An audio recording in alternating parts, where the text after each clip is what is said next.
परमपिता परमेश्वर, हम आपका हृदय से धन्यवाद करते हैं क्योंकि आप बहुत प्रेम करते हैं, इतना प्रेम करते हैं, इतना प्रेम करते हैं कि आपने समस्त मानव जाति को उनके पाप से छुड़ाने के लिए अपने पुत्र को बलिदान कर दिया, ताकि जो कोई उसको उस बलिदान को विश्वास करे और प्रभु यीशु मसीह को अपना उद्धारकर्ता मानकर ग्रहण करे, उसके जीवन में आपकी अद्भुत सामर्थ प्रकट हो और आपकी पवित्र आत्मा के द्वारा वो नई सृष्टि बना दिया जाए, ताकि इस पृथ्वी पर उस व्यक्ति के जीवन से आपकी महिमा प्रकट हो। जैसा आपके पुत्र प्रभु यीशु मसीह के द्वारा आपकी महिमा प्रकट हुई थी, वैसे ही, और जैसा यीशु मसीह के चेलों के द्वारा आपकी महिमा प्रकट हुई, वैसे ही प्रभु हम सब विश्वासियों के जीवन से आपकी महिमा प्रकट हो और सारी महिमा आपको मिले, क्योंकि आप महिमा के परमेश्वर हैं। और धन्यवाद करते हैं पिता परमेश्वर कि आप ऐसा काम करते हैं जो मनुष्य के लिए असंभव है।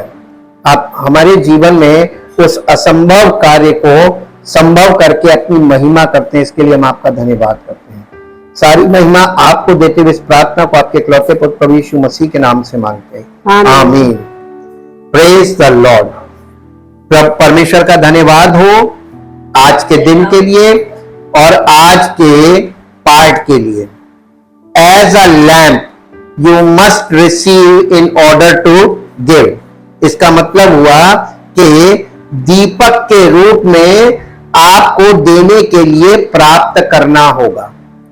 परमेश्वर की सामर्थ, परमेश्वर का प्रेम, परमेश्वर प्रभु यीशु मसीह का अनुग्रह, ये सब चीजें पहले विश्वासी प्राप्त करता है ताकि वो दीपक की नाई चमके और उसके जीवन से वो ज्योति उन लोगों को प्राप्त हो जो उसके संपर्क में आए।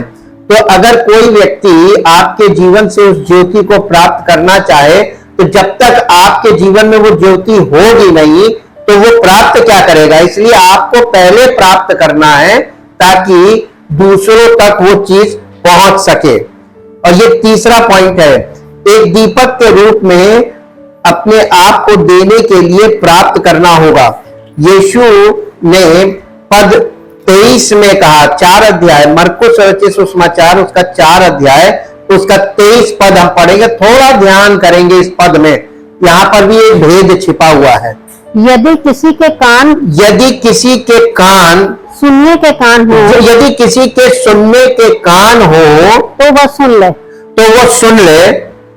फिर उसने उनसे कहा चौकस रहो कि क्या सुनते हो। क्या, किस बात में चौकस रहो? केवल सुनने में चौकस मत रहो, चौकस इस बात में रहो कि क्या सुन रहे हो।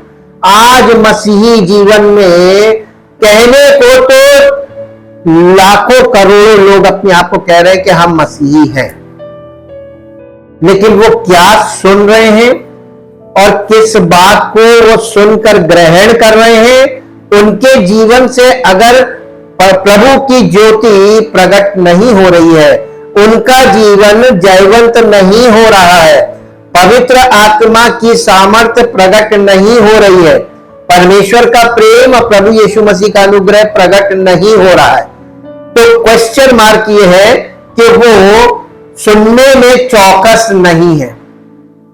सुनने में चौकस, इन्हीं 2 पदों को आप इंग्लिश में पढ़ दीजिए, 23 और 24 पद को।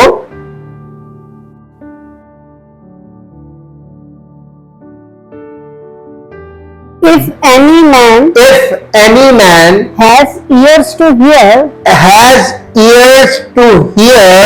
let him be listening, and let him perceive, and comprehend. And he said to them, be careful what you are hearing. तुम इस बात में बहुत सतर्क रहो कि तुम परमेश्वर के वचन के स्वरूप में क्या सुन रहे हो और किस चीज को तुम परमेश्वर का वचन बोल रहे हो। अगर वो वचन तुम्हारे जीवन में तुम्हारे जीवन को फलवंत नहीं कर रहा है, आत्मिक जीवन के को फलवंत नहीं कर रहा है, आत्मिक उन्नति नहीं हो रही है, तो तुम बहुत चौकस हो कि तुम क्या सुन रहे हो। और ये बहुत इंपॉर्टेंट पॉइंट है, क्योंकि जो कुछ तुम सुनते हो उस पर ध्यान दो। जो कुछ तुम सुनते हो उस पर ध्यान दो। जितना करीब से सुनोगे उसको आपको उतनी ही अधिक समझ आएगी। करीब से सुनने का मतलब क्या है?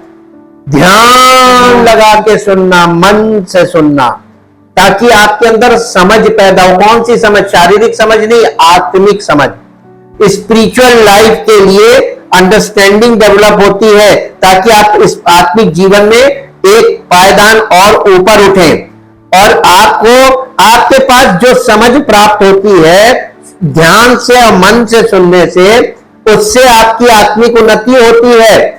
जिसके पास है उसको और दिया जाएगा। यही तो कहा था ना, आत्मिक समझ आपके पास अगर है तो आपको और मिलेगी, ताकि आपकी आत्मिक समझ बढ़ जाए, ताकि आप आत्मिक रूप से परिपक्वता की ओर बढ़ें। और जिसके पास आत्मिक समझ नहीं है उससे वो भी ले ली जाएगी जो थोड़ी बहुत है। ये स्पिरिचुअल अंडरस्टैंडिंग की बात है। यीशु चाहता था कि जो सत्य वो उन्हें समझा रहा था वो उनके मन में स्थापित हो जाए। वो चाहता था कि वे उसके राज्य के बारे में कुछ प्रमुख सच्चाइयों को समझें। और इसीलिए वो ये महत्वपूर्ण है कि आप उन लोगों की बात सुने जो परमेश्वर का वचन स्पष्ट और विश्वास पूर्वक सिखाते हैं। ये महत्वपूर्ण है कि आप ऐसी पुस्तकें पढ़ें जो परमेश्वर की सच्चाइयों को सटीक रूप से समझाती हो। आप जो सुनते हैं उस पर पूरा ध्यान दें, किसी की भी ना सुने। यानी परमेश्वर के वचन को अगर आप सुनना चाहते हैं तो अक्सर लोग सोचते हैं कि अरे ये भाई है, इससे हम परमेश्वर का वचन सुन लें। आप किसी के भी द्वारा परमेश्वर का वचन सुनने की आदत छोड़ दें। मालूम है, यहां पर आपको बहुत सटीकता से ये चुनाव करने की आवश्यकता है कि कौन कितना स्पष्ट और सटीक तरीके से परमेश्वर का वचन आपको समझा सकता है या बता सकता है, उसकी सुने, सबकी ना सुने।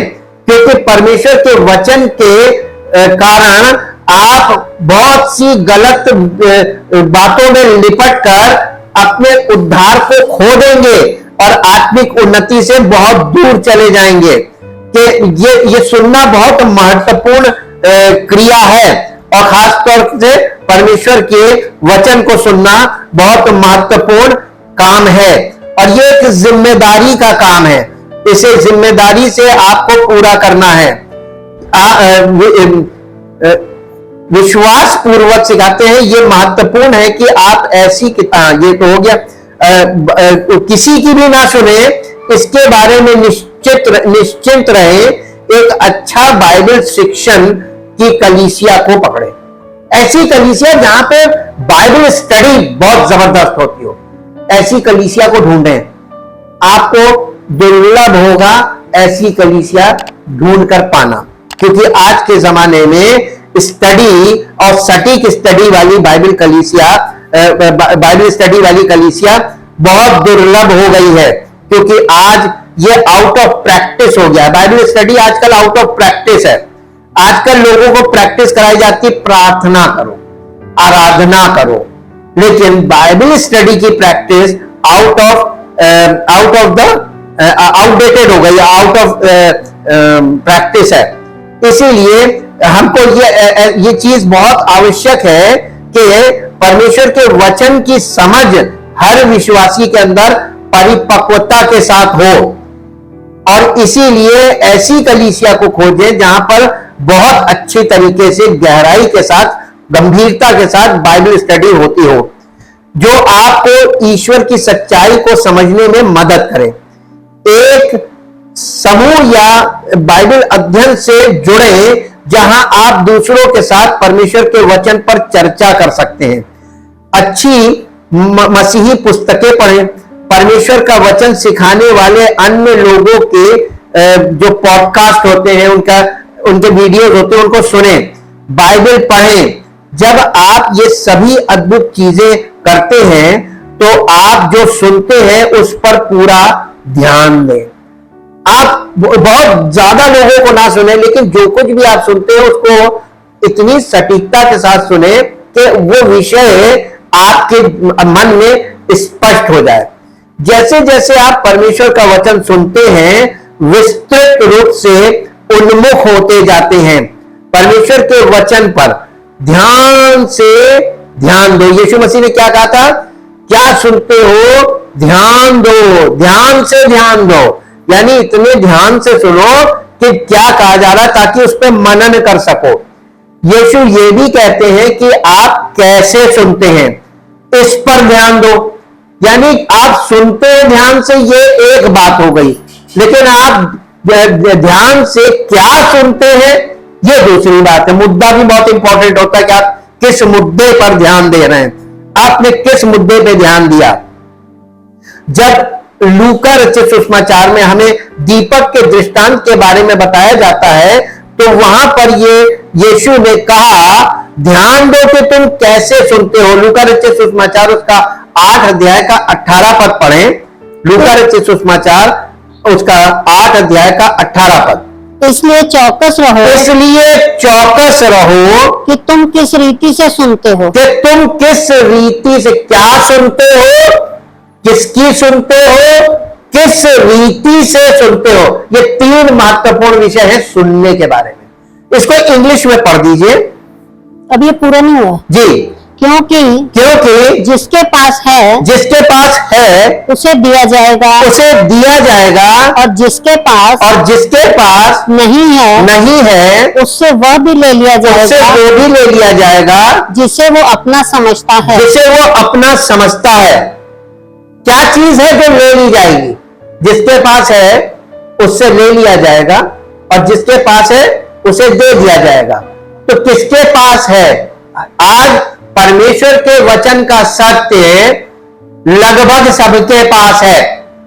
अब यहां पे जो मुद्दे वाली बात है वो ये कि यीशु मसीह कह रहे हैं कि जिसके पास है उसे और दिया जाएगा, और जिसके पास है, थोड़ा है, उससे वो भी ले लिया जाएगा। तो इसका मतलब आपके पास परमेश्वर के राज्य के संबंध में, परमेश्वर के उद्धार के संबंध में, परमेश्वर के प्रेम के संबंध में आपके पास शैलो नॉलेज, यानी एक प्राथमिक रूप से जो जानकारी वो आपके पास है। इसका मतलब आपके पास ना के बराबर है। और उन लोगों के पास जो बाइबल स्टडी में कंटिन्यू लगे रहते हैं, वचन पर प्रतिदिन मनन करते हैं, उसकी गहराई को पकड़ते हैं, उसकी सच्चाई को और गहराई में, सच्चाई की गहराई में जाते हैं, उनके लिए ये वायदा है कि जिनके पास है उन्हें और दिया जाएगा। तो उनको प्रतिदिन और मिलता क्या? परमेश्वर की सामर्थ, परमेश्वर की समझ, परमेश्वर का प्रेम, परमेश्वर का अनुग्रह, ताकि उनका जीवन दीपक की तरह चमकने लगे, वो नई सृष्टि बनके परमेश्वर की महिमा के पात्र बन जाए। और जिनके पास थोड़ा है, जो घमंड करते हैं, अरे हमें सब मालूम है, हमें सब आता है, ऐसे लोग जो शैलो लेवल वाले हैं, उनसे जो उनके पास है ना वो भी ले लिया, उनकी समझ जीरो हो जाएगी। क्योंकि जो आप इसको इस तरीके से समझिए कि आपके पास पहले जमाने में लोगों के पास एजुकेशन कितनी होती थी? जनरली बहुत थोड़ी एजुकेशन होती थी, है ना? थोड़ी एजुकेशन होती थी। उस एजुकेशन से उन्होंने अपने बच्चों को बड़ी बड़ी हायर एजुकेशन तक पहुंचा दिया, मेहनत करके, नौकरी करके, काम करके। अब आज उनकी एजुकेशन और उनके बच्चों की एजुकेशन के हिसाब से देखें तो आज के युग में उस एजुकेशन की कोई वैल्यू है जो उनके माता पिता की थी, या उनके बच्चों की जो एजुकेशन है उसकी वैल्यू है? माता पिता की एजुकेशन की कोई वैल्यू रह गई अब, जो कम हुआ करती थी? एक टाइम ऐसा है वो एजुकेशन जीरो मानी जाती है। अब बच्चों की जो एजुकेशन, हायर एजुकेशन बच्चों को दिलाई, वो एजुकेशन आज वैलिड है, वो मान्य है, क्योंकि वही एजुकेशन के अनुसार आज के युग में बच्चे आगे बढ़ सकते हैं। तो आप ये सोच लीजिए कि आपके पास किस युग का ज्ञान है, आपका विश्वास किस युग का विश्वास है। क्या आप 21वीं सदी के विश्वास में हैं या आप 16वीं सदी के विश्वास की बातें बोल रहे हैं। मसीह जीवन में बहुत इंपॉर्टेंट चीज है, आप विश्वास में ग्रो नहीं करे, युग आगे बढ़ता चला गया तो आपके विश्वास की परिभाषा जब आप बॉर्न अगेन हुए थे 40 साल पहले, वो परिभाषा अब आज काम नहीं करेगी। आज विश्वास की परिपक्वता में आपको बढ़ना चाहिए था, अपडेटेड होकर वचन से, जो नहीं हुआ इसलिए आप आउटडेटेड हो गए। यहां पे ये आउटडेटेड होना मसीह में, ये आप सीख सकते हैं। मसीह में अगर आप आउटडेटेड हो गए तो आप दीपक के नहीं चमकेंगे। अपडेटेड व्यक्ति दीपक के समान चमक सकता है। यह बहुत गंभीर मुद्दा है मसीही जीवन को लेकर, और इसीलिए इसी बात पर यीशु मसीह बहुत ज्यादा जोर डाल रहे हैं। और इसीलिए हम इस विषय पर मनन करें, ध्यान करें, चिंतन करें अपने जीवन के प्रति कि हम कहां पहुंचे हैं मसीही जीवन में। और इसलिए हम इसमें आगे बढ़ते हैं। आप कैसे सुनते हैं, ये विषय बहुत महत्वपूर्ण है। परमेश्वर का वचन आपके जीवन के परिणाम में बहुत बड़ा अंतर ला सकता है। आपके जीवन का परिणाम परमेश्वर के वचन के द्वारा जो प्रभावशाली है, आपके जीवन के परिणाम में परमेश्वर के प्रभाव को प्रकट करेगा, ताकि आपका जीवन परमेश्वर की महिमा में प्रकट हो। और लोग जो आपको देख रहे हैं, जो लोग जो आपको जानते हैं, वो ये गवाही दें कि वाकई में परमेश्वर की महिमा इस व्यक्ति के जीवन में है। ये परमेश्वर का सच्चा जन है। परमेश्वर का वचन हमारे जीवन में बहुत बड़ा परिवर्तन लाने की सामर्थ्य रखता है, और परमेश्वर की योजना भी यही है कि हमारे जीवन में बहुत बड़ा परिणाम आए। इसके लिए इस बात पर ध्यान दें कि ईश्वर वास्तव में क्या कह रहा है, इस पर नहीं कि आप उससे क्या कहलवाना चाहते हैं। आजकल के लोग मालूम है परमेश्वर के सेवक से अपने मन की बातें कहलवाना चाहते हैं, ताकि वो उनको सुनने में अच्छी लगे और वो अपने आप को भक्त समझें, कि उनको लगे कि देखो मेरी बड़ाई कर रहा है। तो ये गलत है। फिर यीशु कहते हैं जितना करीब से सुनोगे उतनी ही अधिक समझ पाओगे। जितना करीब से सुनोगे, यानी परमेश्वर के वचन को सुनते समय सारे डिस्टर्बेंसेस को दूर करके, ध्यान को केंद्रित करके, मन की इच्छा के साथ परमेश्वर के वचन को सुनने बैठे और एक स्ट्रेच में पूरे वचन को ध्यान पूर्वक सुने और साथ में मनन करें सुनते समय कि परमेश्वर का वचन ऐसा क्यों कह रहा है, क्या कह रहा है, क्या नहीं कह रहा है।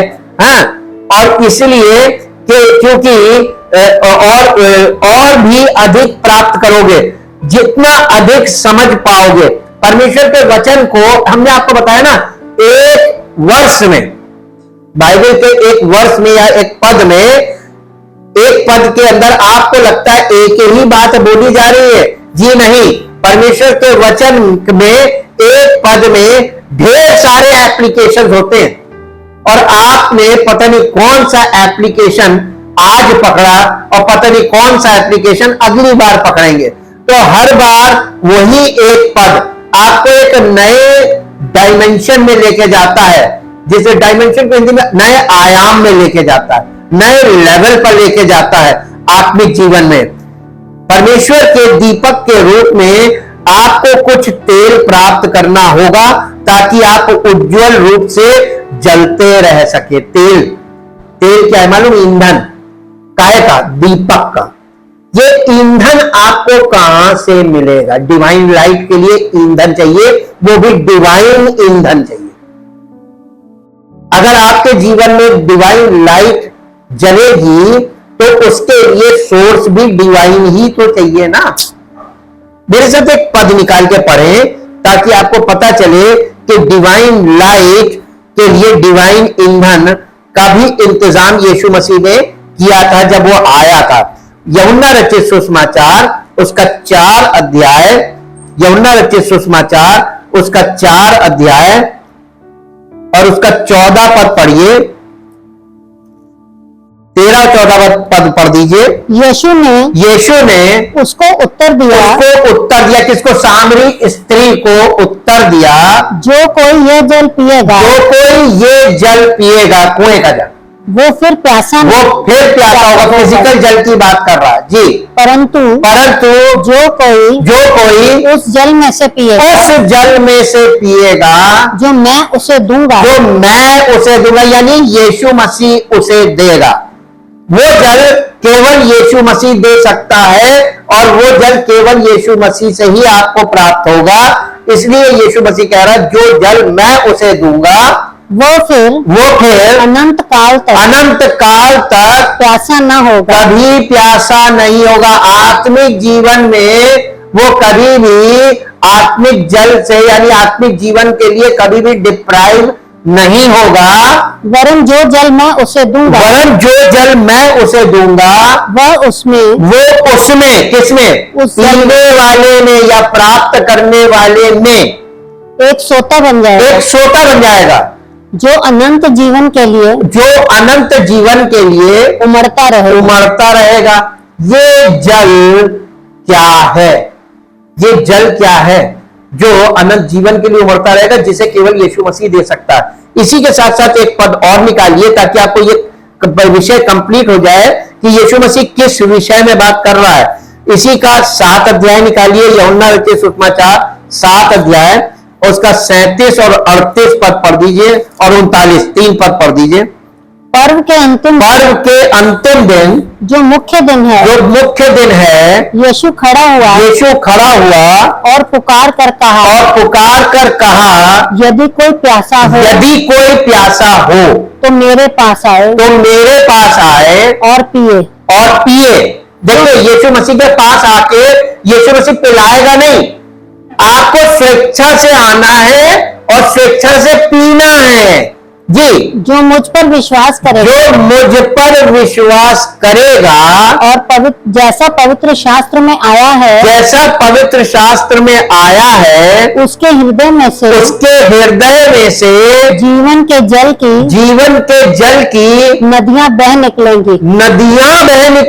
अरे बाप रे, इतना जबरदस्त सोर्स है कि एक बार वो आपको पिलाएगा, एक बार नहीं पीना। ये आपको बार बार आके पीना है। बार बार पिएंगे तो बार बार निकलेगा, और एक बार पिएंगे एक बार निकलेगा। उसके बाद क्या करेंगे?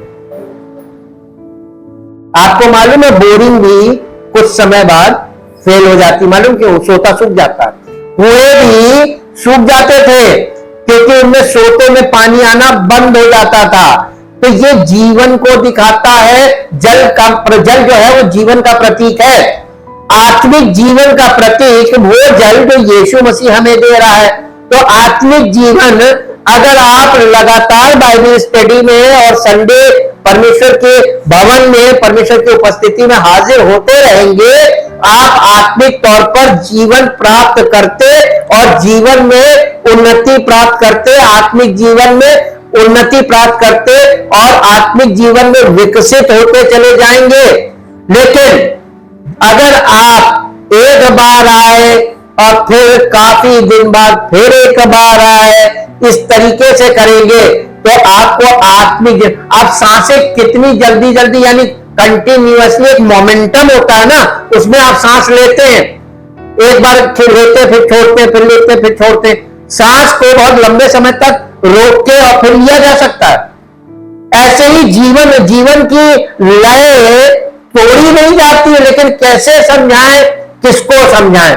लोग आत्मिक जीवन की समझ नहीं रखते, वो तो चमत्कार की आशा लगाए रहते हैं और चाहते हैं परमेश्वर एक झटके में काम करे। जी नहीं, परमेश्वर सृष्टि बनाने के बाद, मनुष्य को बनाने के बाद और मनुष्य के पतन के बाद लगातार मनुष्य के उत्थान के लिए, मनुष्य के पुनरुत्थान के लिए और मनुष्य के जीवन के विकास के लिए, मनुष्य के आत्मिक जीवन के लिए सब कुछ प्रबंध कर करके प्रयास कर रहा है कलीसियाओं के द्वारा कि लोगों को आत्मिक जीवन प्राप्त हो, लोग आत्मिक जीवन में आनंद मनाए, लोग आत्मिक जीवन में कंटिन्यूअसली बने रहे मसीह में, कलीसिया में, वचन में। लेकिन ये लोग इस चीज को नहीं समझते हैं, वो लय तोड़ते हैं, जो कि गलत है, सैद्धांतिक तौर पर गलत है। अब आपकी क्या समस्या है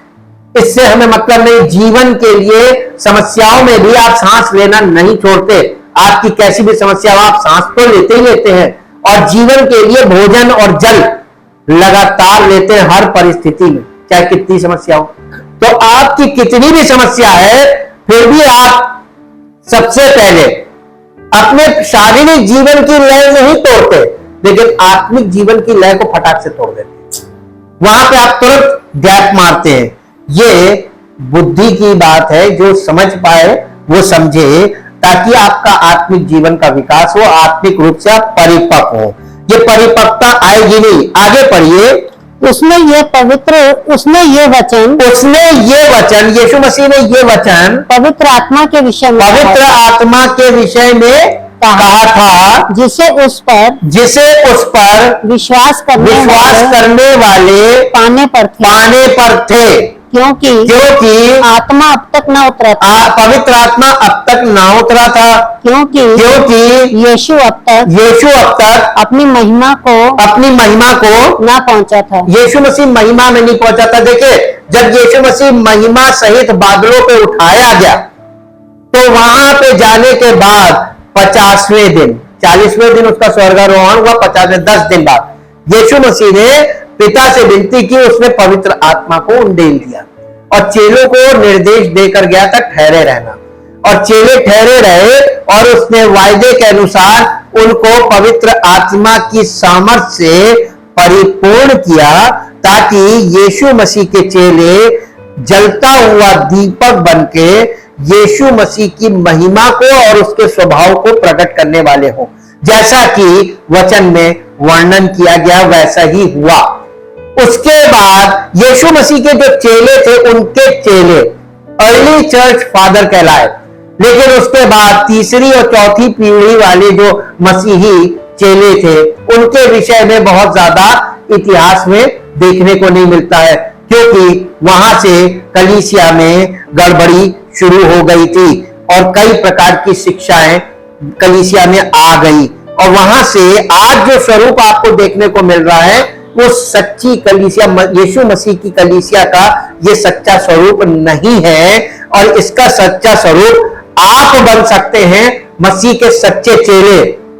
लेकिन जब मसीह के सारे सच्चे चेले होंगे और उनसे भरी जो कलीसिया होगी, वो मसीह की सच्ची कलीसिया है, जिसे यीशु मसीह बना रहा है, और हर जगह से वो अपने लिए सच्चे चेलों को कलेक्ट कर रहा है। ईश्वर के दीपक के रूप में हमको कुछ तेल प्राप्त करना होगा, ताकि आप उज्जवल रूप से जलते रह सके। यीशु आपसे कह रहे हैं कि आपको उनके वचनों को ध्यान से सुनने की जरूरत है, ताकि आप समझ में बढ़ सके, ताकि आप वो प्रकाश बन सके जो परमेश्वर चाहते हैं कि आप एक बहुत ही अंधेरी जगह में हो। जब आप अंधकार में जाएं तो परमेश्वर की आत्मिक ज्योति आपके जीवन से, और मालूम है ये संसार darkest era of the world, ये संसार का सबसे घोर अंधकार का समय है, और ऐसे में परमेश्वर की ज्योति आपके जीवन से अगर चमकेगी तो सबसे बड़ी महिमा किसकी होगी? परमेश्वर। और परमेश्वर यही चाहता है, आपको ना केवल अधिक समझ दी जाएगी, बल्कि आपको उससे भी अधिक प्राप्त होगा। जैसे जैसे आपकी समझ बढ़ती है, आप ईश्वर के साथ चलने में अधिक शक्ति का अनुभव करेंगे। कठिन समय से गुजरते समय भी उससे मिलने वाली अधिक खुशी, तूफानों के बीच में अधिक शांति, और अपना सब कुछ खो देने पर भी अधिक संतुष्टि का अनुभव करेंगे। ये क्यों होगा मालूम है? परमेश्वर के दीपक के रूप में आप इस प्रकार की रोशनी कमरे अपने बीच में, लोगों के बीच में ला सकते हैं। आप एक रूम में हैं तो वहां पर भी आप चमकेंगे। मेरे साथ एक पद निकालिए जो आपको मिलेगा। ये जो ज्योति जिसकी बात की जा रही है इसको मैं आपको खोल के बताऊंगा। यूहन्ना रचित सुसमाचार उसका पहला अध्याय और उसके 5 पद से पढ़िए, 5 पद से 7 पद तक पढ़िए।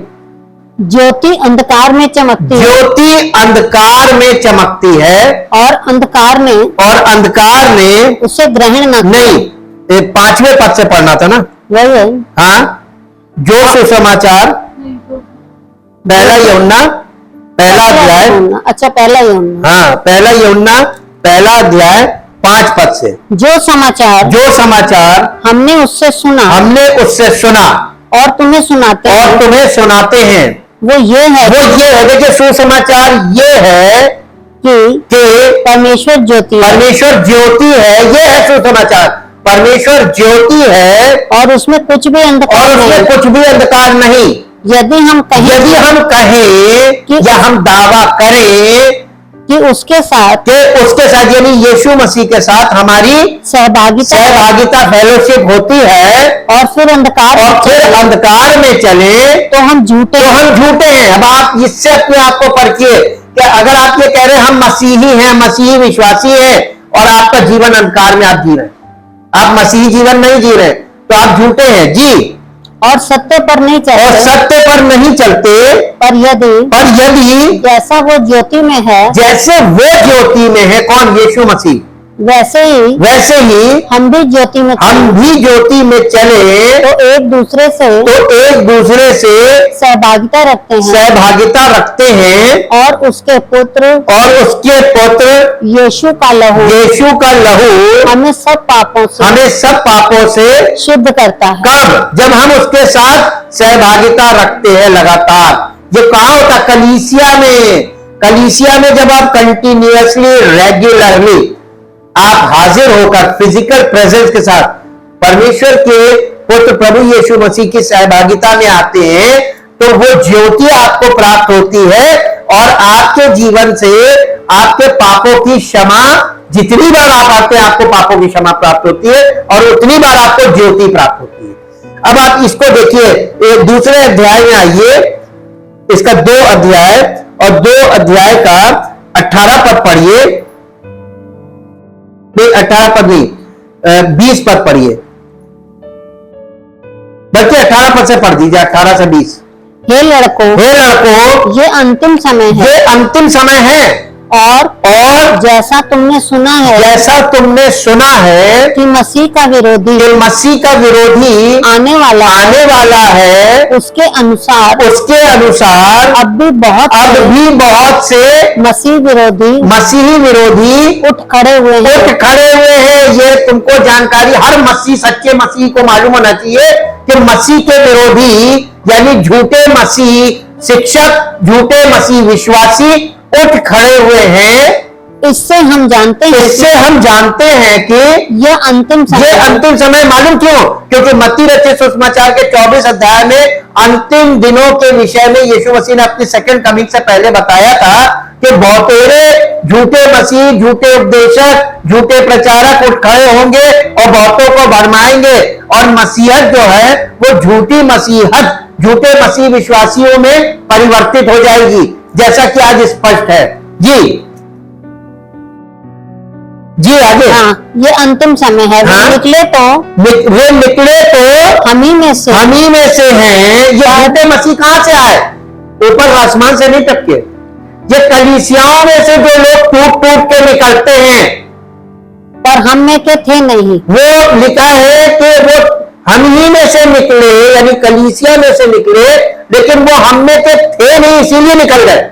क्योंकि यदि वे हम में के होते तो हमारे साथ रहते।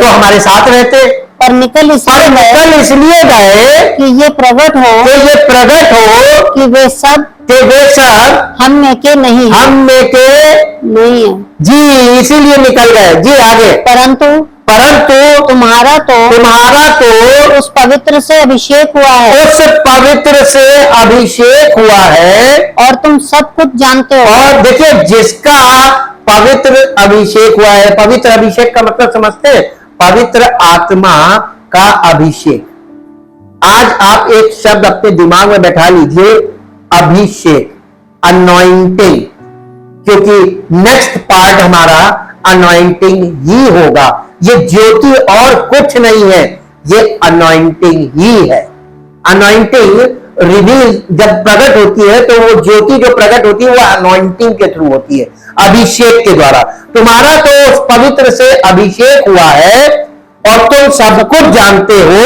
मैंने तुम्हें इसलिए नहीं लिखा, मैंने तुम्हें इसलिए नहीं लिखा कि तुम सत्य को नहीं कि जानते, तुम सत्य को नहीं जानते, पर इसलिए कि उसे जानते हो, उसे जानते हो, और इसलिए कि कोई झूठ सत्य की ओर से नहीं, सत्य की ओर से नहीं है। झूठा कौन है? झूठा कौन है? केवल वो जो यीशु के मसीह होने से इनकार करता है। यानी वो व्यक्ति जो यीशु को मसीह नहीं मानता। अब आपको इसको नहीं समझ पाए होंगे, इसमें भाषा का खेल है। Jesus is the anointed one. मसीह का मतलब होता है anointed one. Only Jesus is anointed. जो लोग ये नहीं मानते कि यीशु अभिषिक्त है, जो लोग ये मानते हैं हम भी अभिषिक्त हैं, वो झूठे मसीह हैं। हम अभिषिक्त नहीं हैं, हम मसीह नहीं हो सकते। हम मसीह का अभिषेक हमको मिलता कैसे? Through proper channel. वो हमारा उसके साथ संबंध होता है, पिता, पुत्र और पवित्र आत्मा। ये संबंध है पिता का प्रेम, प्रभु यीशु मसीह का अनुग्रह और पवित्र आत्मा की सहभागिता हमें मिलती है। हमें यीशु मसीह का अभिषेक प्राप्त होता है। अब आपको ये अभिषेक कैसे प्राप्त होता है, ये आपको अभिषेक वाले पार्ट में बताएंगे। आगे बढ़िए। और मसीह का विरोधी वही है, और मसीह का विरोधी वही है जो पिता का और पुत्र का इनकार करता है। यानी पिता का भी इनकार करता है, व्यवस्था का भी इनकार करता है, और पुत्र का इनकार करता है, मतलब अनुग्रह का भी इनकार करता है। ठीक है। अब इसके बाद इसी का 26 पद पढ़ दीजिए। मैंने ये बातें तुम्हें उनके विषय में लिखी हैं, जो तुम्हें भरमाते हैं, परंतु तुम्हारा वो अभिषेक जो उसकी ओर से किया गया, यानी यीशु मसीह की ओर से किया गया है, तुम में बना रहता है। तुम में बना रहता है। अब आप बनाए रखोगे तो बना रहेगा। आप गलत जीवन जीना शुरू करोगे, आप सीमाएं लांघोगे, वो अभिषेक चला जाएगा। वो अभिषेक तुम में, अगर तुम मसीह में बने रहते हो, अगर तुम वचन में बने रहते हो, अगर तुम कलीसिया में बने रहते हो, तो वो अभिषेक तुम में बना रहता है। अगर तुम इन 3 चीजों से बाहर निकल जाते हो तो वो अभिषेक हट जाएगा। वो अभिषेक तुम में बना रहता है और तुम्हें इसका प्रयोजन नहीं कि कोई तुम्हें सिखाए, वरन जैसे वो अभिषेक जो उसकी ओर से किया गया है, तुम्हें सब बातें सिखाता है, और वो सच्चा है, और झूठा नहीं है, और जैसा उसने तुम्हें सिखाया है, वैसे ही तुम उसमें बने रहते हो। तुम उसमें यानी कलीसिया में, मसीह में और वचन में बने रहते हो। जब आपके जीवन में अभिषेक काम करता है ना, अभिषेक आपको मसीह में बनाए रखता है, आपको कलीसिया में बनाए रखता है, आपको वचन में बनाए रखता है, ताकि आपका जीवन ज्योतिर्मय जीवन हो। आप दीपक की नाई चमके और डिवाइन लाइट आपके चारों ओर के लोग आपके जीवन में देख सके और ये गवाही दें कि ये परमेश्वर का सच्चा चेला, ये यीशु मसीह का सच्चा चेला है, ये सच्चा मसीही है, ये सच्चा विश्वासी है। ये आपको सुनने को मिलेगा। और अधिक यही एक चीज है, ये इसी को वो यहाँ पे कह रहा है, अधिक प्राप्त होगा। जैसे जैसे आपकी समझ बढ़ती है, आप ईश्वर के साथ चलने में अधिक शक्ति का अनुभव करेंगे, जो कि आपका अभिषेक बढ़ता जाएगा। और कठिन समय में से गुजरते समय भी उससे मिलने वाली अधिक खुशी ये अभिषेक के कारण होती है। तूफानों के बीच अधिक शांति अभिषेक के कारण होती है, और अपना सब कुछ खो देने पर भी अधिक संतुष्टि का अनुभव और अनॉइंटिंग के द्वारा होता है। और परमेश्वर के दीपक के रूप में आप इस प्रकार की रोशनी सबके बीच में प्रकट कर सकते हैं। आप एक जलता हुआ दीपक बन सकते हैं, और यही वो चाहता है। परम पिता परमेश्वर, हम आपका हृदय से धन्यवाद करते हैं आपकी इच्छा और योजना के लिए, जो आपने प्रत्येक मसीही विश्वासी के जीवन के लिए अपेक्षा रखी है, ताकि हम एक ऐसा दीपक हो जो प्रज्वलित रहे, और जिसका जो ईंधन है वो भी डिवाइन ईंधन है, और वो पवित्र आत्मा है, जिसे हम प्राप्त नहीं कर सकते, जो आपकी ओर से ही हमें दिया जाता है। और मसीह में बने रहने के कारण हम पवित्र आत्मा के द्वारा आगे बढ़ते हैं, ताकि हमारे जीवन में मसीह का अभिषेक बढ़े और हम मसीह की महिमा को प्रकट कर सके, उसके जीवित गवाह बने, और हम जीवित और प्रज्वलित हो, और हम एक जलते हुए दीपक के समान एक ऐसे गवाह जिसको देखकर लोग कहें कि ये वाकई में सच्चा मसीही विश्वासी है।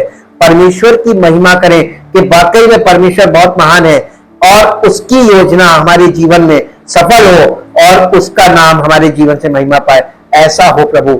इसलिए हम आपसे निवेदन करते हैं, हम पर अनुग्रह कीजिए, सब विश्वासियों पर अनुग्रह कीजिए जो आपके वचन में बने रहते हैं और कलीसिया में बने रहते हैं, ताकि मसा प्राप्त करें और सच्चे मसीही के रूप में प्रज्वलित होकर आपके पुत्र प्रभु यीशु मसीह के द्वारा परमेश्वर की महिमा को प्रकट करें, ताकि आपका नाम महिमा पाए। धन्यवाद के साथ इस प्रार्थना को आपके इकलौते पुत्र प्रभु यीशु मसीह के नाम से मांगते हैं, आमीन।